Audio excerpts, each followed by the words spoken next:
Bismillahirrahmanirrahim. Assalamualaikum warahmatullahi wabarakatuh.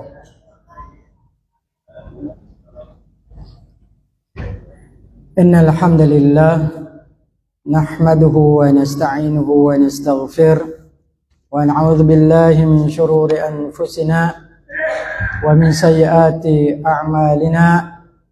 May yahdihillahu fala mudilla lahu wa may yudlil fala hadiya lahu. Asyhadu an la ilaha illallah wa asyhadu anna Muhammadan 'abduhu wa rasuluh. Amma ba'd. Jamaah maghrib yang insyaallah dimuliakan oleh Allah Subhanahu wa taala. Dan tentunya kita untuk senantiasa memanjatkan puji dan syukur kita atas kehadirat Allah Subhanahu wa taala, atas segala nikmat yang Allah anugerahkan, yang Allah titipkan kepada kita semua, yang dengannya nikmat-nikmat itu kita bisa hadir dan melaksanakan salah satu kewajiban kita, yaitu salat maghrib secara berjamaah. Kemudian salawat dan salam selalu tercurah kepada baginda Rasulullah Muhammad sallallahu alaihi wasallam sebagai qudwah dan panutan kita semua. Jamaah maghrib yang insyaallah dimuliakan oleh Allah Subhanahu wa taala.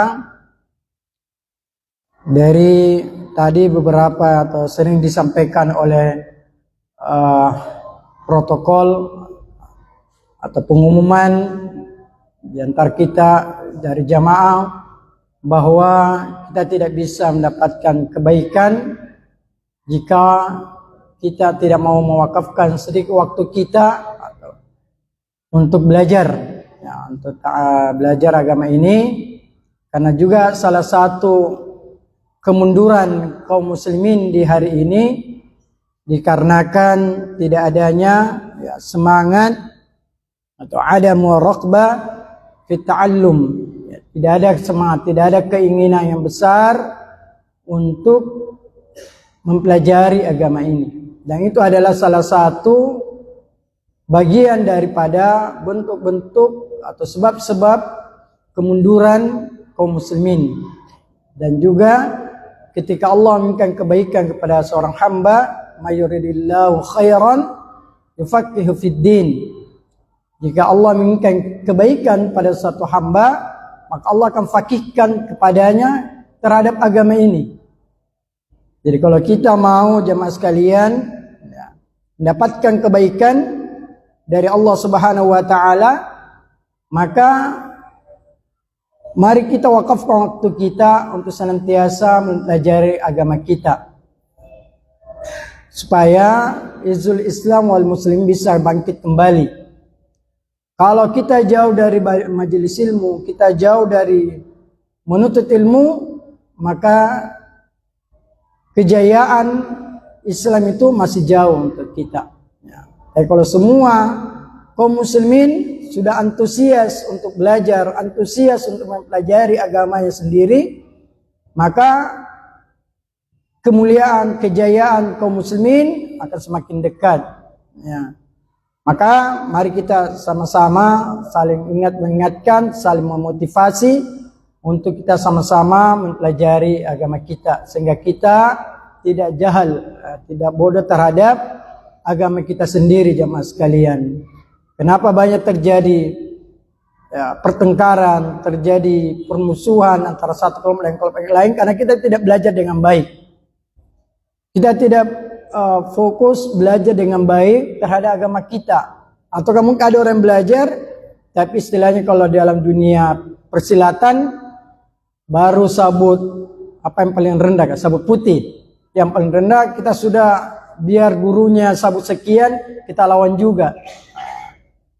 Karena kita belum belajar dengan baik. Maka mari kita wakaf waktu kita mempelajari agama ini, jamaah sekalian, sebagai bentuk kita mau mengembalikan juga kejayaan kaum muslimin di sekarang ini, yang kalau kita lihat banyak hal-hal yang musuh-musuh Islam berkonspirasi untuk menghancurkan umat Islam, menghancurkan Islam itu sendiri.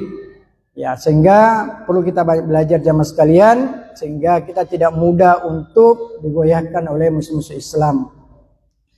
Dan lewat ini juga jamaah sekalian saya ingin mengajak kepada kita semua, bagi jamaah atau yang ada di rumah, ya, yang mungkin menyaksikan hari ini, kami mengajak untuk yang mau belajar Al-Quran, yang punya keinginan belajar Al-Quran, cuma masih bingung untuk di mana tempatnya, siapa yang mau ajar, atau masih malu-malu maka insyaallah fasilitas untuk itu kami siapkan untuk bagi jamaah, bagi kaum muslimin yang ada yang hari ini bisa menyaksikan untuk ikut belajar dengan metode orang dewasa. Kita belajarnya khusus untuk orang dewasa. Jadi tidak ada rasa malu-malu kami. Kalau ditanya sama anak kenapa belajar ke Iqra? Ini bukan Iqra, nak. Ini khusus untuk orang dewasa, tidak cocok untuk anak-anak. Sehingga tidak ada kayak merasa malu ketika kita disaksikan oleh anak-anak kita belajar. Karena kita memang khusus untuk orang dewasa, tidak cocok untuk anak-anak. Kalau untuk anak-anak itu yang Iqra, yang kita pakai belajar di TPA. Kalau ini khusus untuk orang dewasa. Jadi bagi jamaah atau pemirsa sekalian yang mau belajar ya, dengan metode orang dewasa, insyaallah 20 kali pertemuan, insyaallah kita sudah bisa baca Al-Quran dengan jelas. Kita bagaimana meniatkan dengan ikhlas untuk mempelajari Al-Quran dengan baik. Ya. Jika mau bisa hubungi kami, ya, nomor kontaknya bisa langsung kepada kami 0821 9280 4256. Begitu juga jamaah yang mungkin yang sudah tahu baca Al-Quran, cuma butuh untuk lebih dikuatkan lagi, diperbaiki lagi, maka kami juga buka kelas ya, dengan lewat buku Mahir Tahsin. Akan ditambah juga dengan materi-materi kajian-kajian Islam yang secara dasar untuk kita menambah thaqafah wawasan kita dalam Islam. Itu mungkin jamaah sekalian, bagi jamaah yang mau insyaallah bisa menghubungi kami, akan diberikan fasilitas untuk itu secara gratis. Baik jamaah sekalian, kita masuk kepada pelajaran kita dalam kitab 50 Qawaidul Qur'aniyah, 50 kaidah Al-Quran dalam mempraktekkan dalam diri kita dan dalam kehidupan kita sendiri jamaah sekalian. Kita sudah berada di kaidah yang ke-12, Al-Qaidatu Ats-Tsaniyah Asyarah. Dan kaidah yang ke-12 ini tercantum dalam surah Al-Hujurat di ayat ke-13, potongan daripada surah Al-Hujurat di ayat 13, di mana kaidah yang diambil oleh penulis ini di potongan ayat itu, beliau mengambil kaidah itu dengan potongan ayat inna akramakum indallahi atqakum. Sesungguhnya orang yang paling mulia di antara kalian di sisi Allah adalah orang yang paling bertakwa. Jadi bentuk gambaran atau orang yang mendapatkan kemuliaan posisi di sisi Allah bukanlah dilihat dari sisi wajahnya, bukan dilihat dari sisi keturunannya, bukan dilihat dari sisi kebangsaannya maupun sukunya, akan tetapi Allah menguatkan atqakum, orang yang paling bertakwa di antara kita. Ya, kalau mau kita dapat posisi yang baik, ya, kemuliaan di sisi Allah, maka mari kita berlomba-lomba di antara kita semua untuk meningkatkan ketakwaan kita di sisi Allah Subhanahu wa taala. Mencari perhatian terhadap Allah Subhanahu wa taala, bukan mencari perhatian kepada manusia yang tidak akan memberikan manfaat sedikit pun kepada kita. Jamaah sekalian, di kaidah ini jamaah sekalian kalau kita sudah sebutkan di ayat yang surah Al-Hujurat di ayat 13, Allah Subhanahu wa taala berfirman, "Ya ayyuhan nas, inna khalaqnakum min dzakarin wa untha wa ja'alnakum syu'uban wa qabaila lita'arafu."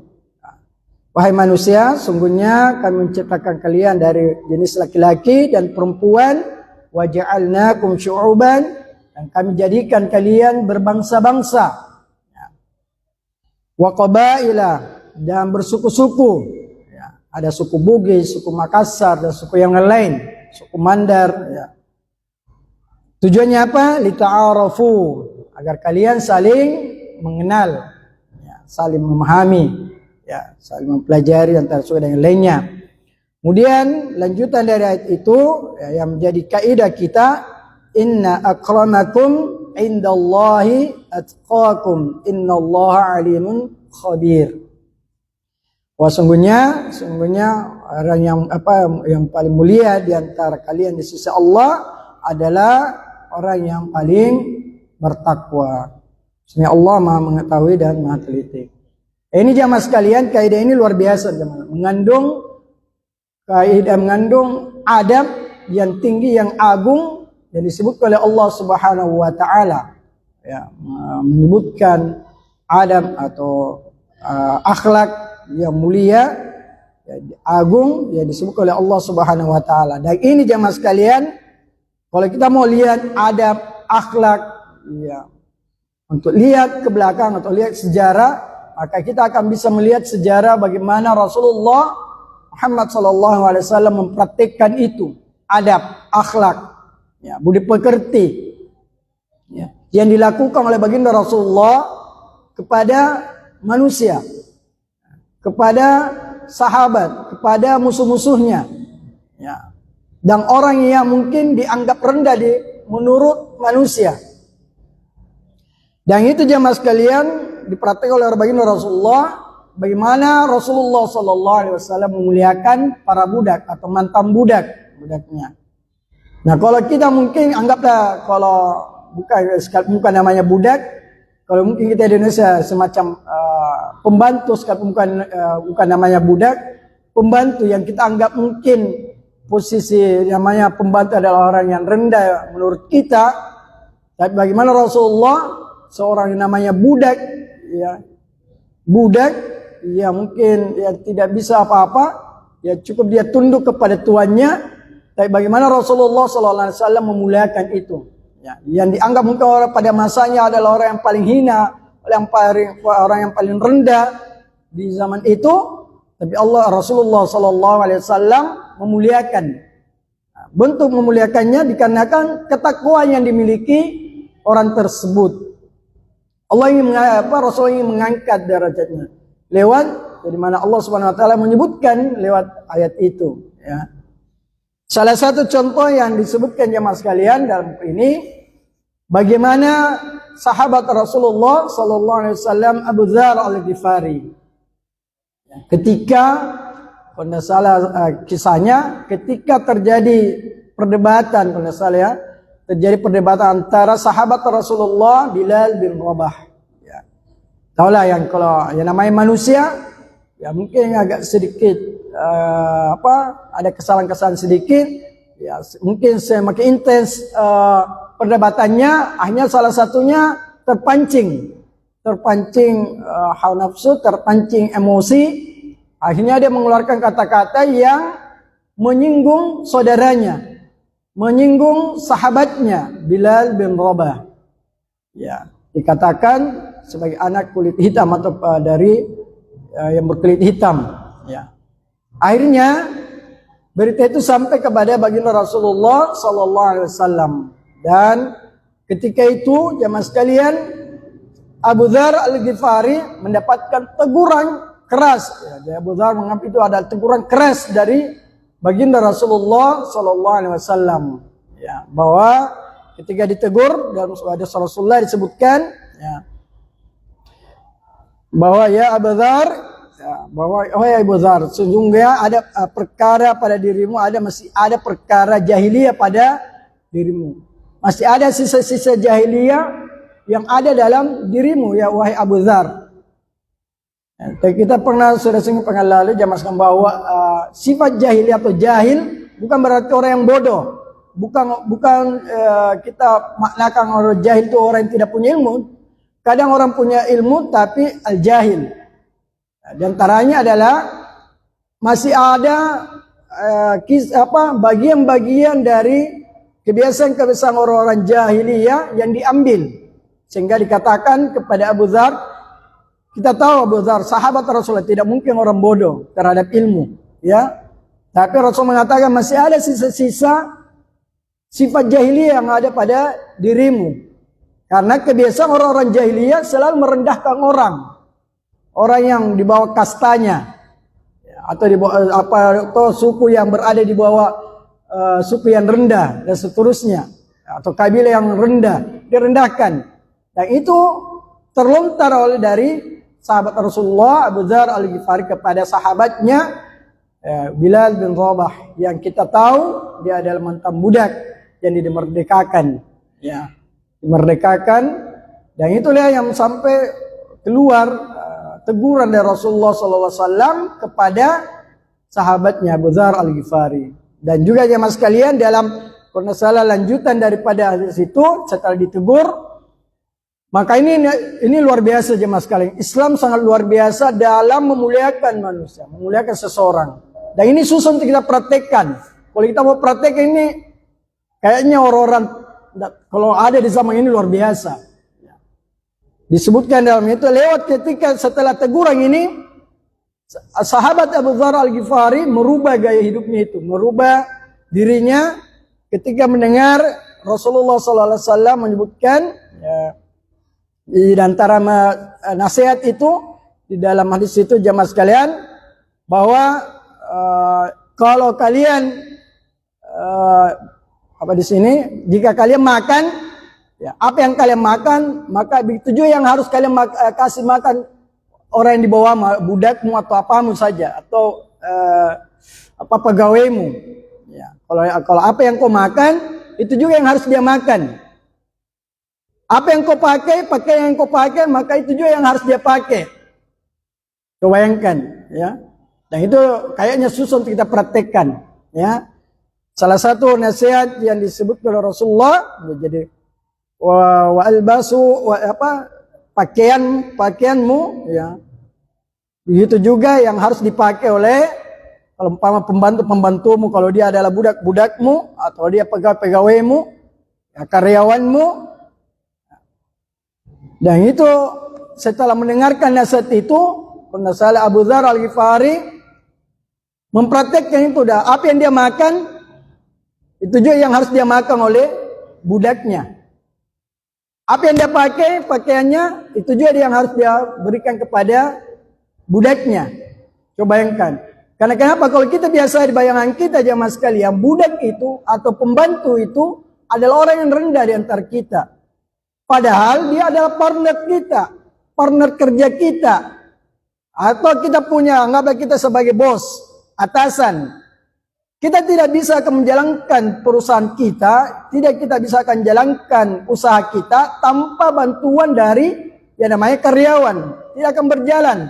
Maka dia adalah sebagai partner kita. Kalau kita posisikan dia adalah sebagai orang rendah dari kita, maka bisa jadi apa yang kita makan, makan yang biasa-biasa saja. Jadi ini Abu Dzar mempraktek, kalau dia makan mairo, pembantunya juga harus makan mairo. Kalau dia makan udang, pembantunya harus makan udang. Nah, kalau kita kan tidak. Sebagian kita, bosnya makan makanan ayam, ya bawahnya harus makan yang mairo atau tahu saja. Kalau kita mau praktekkan ini jamaah sekalian, nasihat dari para Rasulullah, maka luar biasa ini jemaah sekalian, memuliakan seseorang, sehingga partner kita atau yang kita anggap pembantu merasa punya posisi, merasa dihargai, merasa dimuliakan. Karena kan kita, kalau dia adalah karyawan, kalau dia adalah pembantu, maka kita posisikan diri kita bahwa saya ini di atas, ya. Kalau kita mau praktek ini jamaah sekalian luar biasa anunya dalam Islam. Dan itu susah. Kalau untuk zaman sekarang kayaknya susah untuk dipraktekkan. Ya, kalau kita makan ayam, usahakan makanan itu ya dimakan oleh pegawai kita atau pembantu kita yang mungkin membantu kita di rumah. Ya. Itu untuk status seorang yang mungkin di bawah kita. Apalagi kalau dia adalah istri kita. Jangan sampai kita ini makan di luar ayam, di rumah makan mairo, wah ini lebih parah lagi. Islam bisa mengajarkan orang yang kita anggap di bawah kita, anggap pembantu atau budak atau apa saja, kita dinasihatkan dalam agama kita, kalau kau makan ini, kasih makan juga seperti itu yang dimakan. Ya, apalagi yang menjadi tanggungan kita, anak dan istri kita. Ya, jadi kalau ini sebagai bapak-bapak yang biasa mungkin makan di luar, ingat orang di rumah tak. Kalau makan di luar ayam, ya, bungkus tong ayam itu pulang ke rumah supaya nikmati tong itu anak dan istri tak. Saya yakin kita semua seperti itu. Kalau biasa ke acara, biasa ingatan kita, kalau saya makan ayam, harus makan juga keluarga di rumah ini ayam juga. Jadi sehingga biasa kita bungkus. Ya, wajar kalau orang sudah menikah, kalau ada acara, mak bungkus biasa pulang karena motornya kasih cobakan anak dan istrinya. Jadi ketawai kasih. Karena memang dia ingat keluarganya, dia ingat anak dan istrinya. Ya wajar kalau ada orang yang sudah menikah, pikirannya beda dengan waktu masih muda. Kalau muda ya makan setelah itu tidak bawa apa-apa. Kalau orang yang sudah menikah, biasanya apalagi ada anaknya, pikirannya kalau ada makanan di situ, kalau bisa ada yang tersisa dia mau pulang juga. Agar selain apa yang dinikmati, juga dinikmati oleh anak dan istrinya. Ya, jadi bagaimana bentuk agama kita memuliakan seseorang.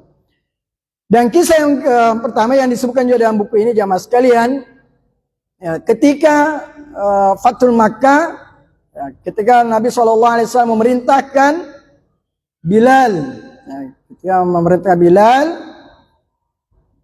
bin Rabah untuk naik ke atas Ka'bah, fawqal Ka'bah. Untuk apa? Untuk mengumandangkan azan pertama. Kemudian orang-orang menyaksikan untuk itu. Coba bayangkan, Bilal bin Rabah mantan budak yang dianggap rendah, dianggap hina. Kemudian Rasulullah mengangkat derajatnya, memuliakan Bilal bin Rabah dengan diberikan posisi sebagai tukang azan, bahkan tukang azan pertama untuk naik ke atas Ka'bah untuk mengumandangkan azan. Itu luar biasa. Coba bayangkan bagaimana posisi kita. Kalau kita yang dulunya dianggap rendah, dianggap hina di tengah-tengah masyarakat, tiba-tiba ada yang muliakan kita, diangkat derajat kita, dikasih naik posisi kita. Kira-kira bagaimana kita merasa dimuliakan betul, merasa dihargai, yang dulunya kita merasa dihina, merasa direndahkan, tiba-tiba agama ini mengangkat derajat itu. Kenapa? Karena ketakwaan yang dimiliki Bilal bin Rabah. Ini yang kita diberikan gambaran bahwa orang yang mungkin dari sisi pekerjaan rendah, tapi bisa jadi dari sisi pekerjaan mungkin dari sisi dunia yang rendah, kita dianggap rendah, tapi hubungannya kepada Allah yang luar biasa. Dan maka itu yang perlu kita muliakan. Sehingga dalam hadis Rasulullah disebutkan bahwa Allah tidak melihat bentuk rupa kita, tapi apa yang dilihat adalah ketakwaan kita. Ketakwaan tadi yang dilihat, jemaah sekalian. Siapapun dia, ya. Makanya jemaah sekalian, ini yang perlu kita belajar. Ya. Bukan berarti ini mudah untuk kita praktek, tapi kita sama-sama belajar. Belajar untuk bisa menerapkan paling tidak dulu dalam keluarga kita. Ya. Kalau paling tidak dalam keluarga kita, ya kalau ada pembantu, kita praktekkan dalam pembantu kita juga di rumah. Jangan dianggap itu pembantu orang yang rendah. Karena pembantu itu adalah partner kerja kita. Ya. Rumah tidak akan beres dengan baik kalau tidak ada tong itu. Maka bersyukurlah dengan adanya pembantu di rumah tak, yang membantu pekerjaan tak. Berarti harus dia dimuliakan, diberikan penghargaan agar dia merasa dihargai, merasa dimuliakan. Dia statusnya bukan orang yang ini, tapi dia statusnya adalah partner kerja kita. Kalau kita sebagai atasan, coba kalau praktekkan jamaah sekalian. Sedikit-sedikit saya, kalau tidak bisa praktekkan secara utuh, coba praktekkanlah. Kalau kita punya sebuah perusahaan, kita bos di situ, coba kalau apa yang kita makan, itu tuh makan anuta karyawan, kita panggil juga. Kalau umpama makan di atas meja, suruh dia makan sama-sama. Atau kalau umpama kita di rumah, kalau makan sekali-sekali aja pembantu duduk juga sama-sama sama kita untuk makan. Kan biasa kalau pembantu itu makan di dapur, tidak bisa makan sama-sama tuannya, tidak bisa makan sama yang punya rumah. Coba kalau kita sekali-sekali kita ajak makan sama-sama. Kalau kita sebagai atasan kita muliakan seperti itu karyawan, oh luar biasa rasa senangnya karyawan. Dia pasti akan menjadi orang yang terdekat sama kita. Dia akan selalu membela kita. Dia akan muliakan juga kita. Kalau kita muliakan orang, otomatis orang itu akan memuliakan kita. Ya. Al-jazaa min jinsil amal. Balasan itu sesuai dengan apa yang kita lakukan. Ya. Dan tidak sedikit kejadian jemaah sekalian, orang yang kita selalu hinakan, rendahkan, bisa jadi menyimpan dendam yang akhirnya berujung kematian. Yang gampang sekarang kejadian jemaah sekalian. Bawahan ya, selalu dimarahi, selalu dihinakan, selalu diapain, tapi dia simpan. Tunggu kesempatan. Pas dapat kesempatan, sudah selesai. Dia bunuh atasannya, dia aniaya atasannya karena merasa dihina, direndahkan.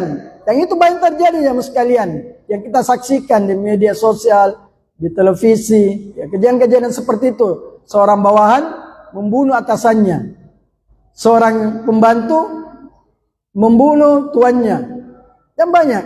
Ya, tapi kalau kita muliakan orang seperti ini, insya Allah dia akan ingat. Dan namanya manusia itu masih ingat yang namanya kebaikan seseorang.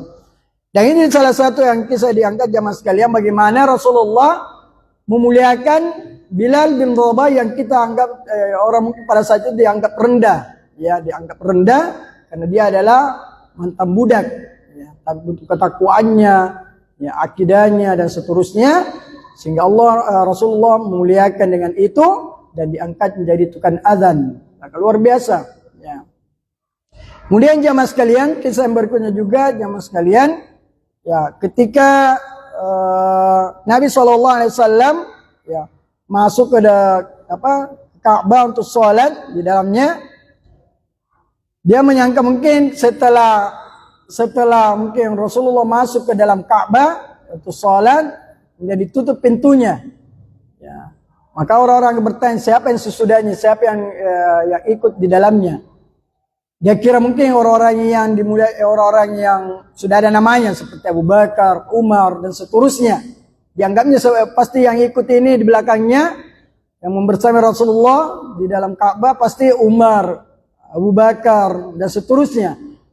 Ya, mereka menyangka itu semua, tapi ternyata tidak jamaah sekalian. Yang justru yang membersamai Rasulullah SAW pada saat itu adalah Bilal bin Rabah, ya, Bilal bin Rabah, ya, bin Rabah dan juga kalau salah dan Usamah, ya.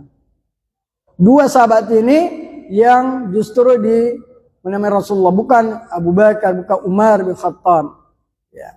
Kisah yang lain juga jemaah sekalian, bagaimana Rasul memuliakan mantan budak atau budak itu sendiri. Ya, ketika Nabi SAW ya,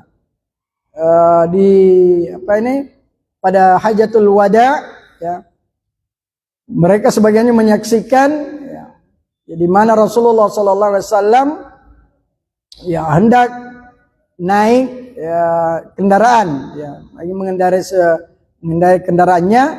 Kemudian yang menyaksikan itu saling bertanya siapa yang akan diikutkan, yang ada di belakang Rasulullah SAW yang ikut dalam kendaraan daripada Rasulullah SAW. Ya.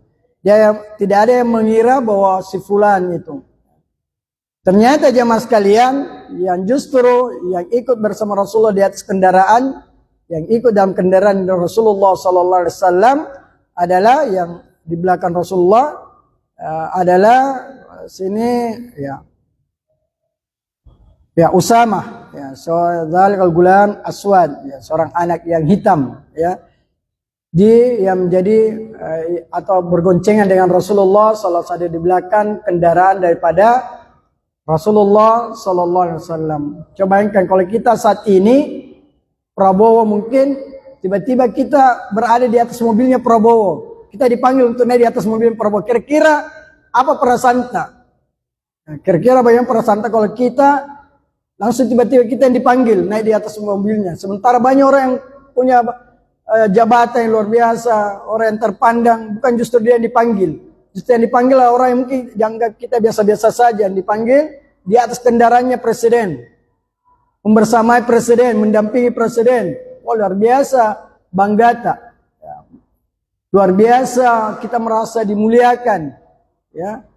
Dan pasti orang seperti ini jamaah sekalian akan berusaha untuk memuliakan juga kita. Maka mari kita belajar jamaah sekalian memuliakan seseorang. Ya. Dan bentuk cara memuliakan seseorang, lihatlah bagaimana bentuk ketakwaan seseorang. Semakin baik ketakwaannya, mari kita muliakan. Orang yang belajar Al-Quran, orang yang mengajarkan Al-Quran. Ya. Maka sebagaimana Allah memuliakan, muliakan juga jamaah sekalian. Para ulama kita muliakan, bukan direndahkan, bukan dihinakan, bukan difitnah dan seterusnya. Dan itu dalam kita para ulama disebutkan bagaimana adab-adab, termasuk juga adab terhadap guru, adab terhadap para ulama, disebutkan dalam buku tersebut. Nah, kalau kita sekarang kan banyak kejadian, pernah belajar sama si fulan, tiba-tiba mungkin beda pandangan, tidak lagi belajar sama si fulan, di luar, nah cerita ustaz yang pernah ngajar, wah itu bahaya teman sekalian. Nah, hilang kiadab tak. Ya, sekalipun dia mungkin beda pandangan kita sama ustaz tak, yang pernah ngajar kita, hatta dia ngaji saja, dan punya mungkin pandangan lain terhadap apa yang menjadi pandangan kita, jangan sampai, tetap kita ingat kebaikannya. Ingat yang namanya pernah ngajar kita, perlu untuk dimuliakan juga, sekalipun ada pendapat-pendapat yang berbeda dengan kita jamaah sekalian. Dan ini jamaah sekalian beberapa kisah yang disebutkan oleh dalam buku ini, ya, di mana Rasulullah SAW memuliakan mantan budak itu, Allah memuliakan, ya, dalam rangka karena ketakwaan yang dimiliki orang tersebut, sehingga Rasulullah memuliakan orang tersebut supaya orang menganggap, orang lain juga menyaksikan bahwa bukan dari sisi kulitnya atau wajahnya atau jabatannya orang dimuliakan, tapi bentuk dimuliakannya seseorang di sisi Allah adalah ketakwaan yang dimiliki seseorang. Bukan karena ada A di balik U-nya sehingga kita muliakan orang. Kalau kita sekarang ada uangnya kita muliakan, tidak ada uangnya ya kita acuhkan. Ya, itu beda sekarang. Kan banyak orang cerita ini, cerita dari orang-orang yang pernah mungkin dulu waktu ada uangku, oh ya datang semua di rumahku. Bahkan nak bantu apapun saya minta, datang semua. Tanpa saya bilang datang. Kadang saya bisa nampilkan air apa aku, nampilkan mungkin langsung tanpa saya minta dia bawakan ngajual langsung kapan. Tiba-tiba saya turun ekonomiku, tidak ada uangku, tidak tahu yang menengok ke saya. Tidak ada salam, tidak ada apa. Ya, saya juga susah, tidak ada yang juga tanyakan keadaanku. Padahal waktu dulunya dia bagus. Ekonominya luar biasa, orang berdatangan, keluarga dari Jawa pun datang juga. Ya, tapi pas turun ekonominya tidak ada semua yang muncul. Nah, itu berarti bentuk memuliakan seorang itu berbeda. Jadi kalau kita mau memuliakan seorang, lihat bagaimana memuliakan seorang karena kan ketakwaannya yang dimiliki. Ya, bukan karena uangnya, bukan karena jabatannya, bukan karena apanya, tapi kita memuliakan seseorang betul-betul karena Allah Subhanahu wa ta'ala, ya, sebagaimana Allah memuliakan orang tersebut, ya. Kalau Allah rendahkan, Allah hinakan orang itu, ya kita hinakan sebagaimana Allah juga menghinakan orang itu, ya. Kita memuliakan seseorang sebagaimana Allah memuliakan orang itu, ya. Itulah pandangan kita. Makanya jamaah sekalian, untuk kita memahami semua, apalagi adab yang terjadi pergeseran di zaman seperti ini, sangat bergeser ke adab-adab kita. Maka banyak belajar supaya bentuk adab ini bisa terrealisasi dengan baik. Ya, kebiasaan-kebiasaan, adab, akhlak dalam memuliakan seseorang itu bukan karena hartanya, bukan karena jabatannya, bukan karena warna kulitnya, ya, dan seterusnya. Tapi kita muliakan sebagaimana Allah muliakan orang tersebut. Ya. Ya, ini jamaah sekalian beberapa kisah yang perlu kita mengambil ibrah pelajaran, semoga kita bisa praktikkan. Ya, kalau bisa kalau ada karyawan tak 1-2 orang, kalau kita makan ayam, kasih makan tonya ayam. Ya, kalau mampu jaki. Ya, kalau tidak mampu ya semampu kita lah. Tapi utamanya yang ada di rumah tak. Jadi anak dan istri kita. Kalau kita makan ayam, usahakan anak istri kita juga makan ayam. Jangan kita makan enak di luar, anak istri kita makan mairo di rumah. Baik, kita cukupkan ya mas sekalian. Semoga Allah mudahkan kita semua dalam kebaikan dan dimatikan dalam kebaikan. Subhanakallahumma wa bihamdik, asyhadu an la ilaha illa anta astaghfiruka wa atubu ilaik. Wa sallallahu ala nabiyyina Muhammad wa akhiru da'wana alhamdulillahi rabbil alamin. Assalamualaikum warahmatullahi wabarakatuh.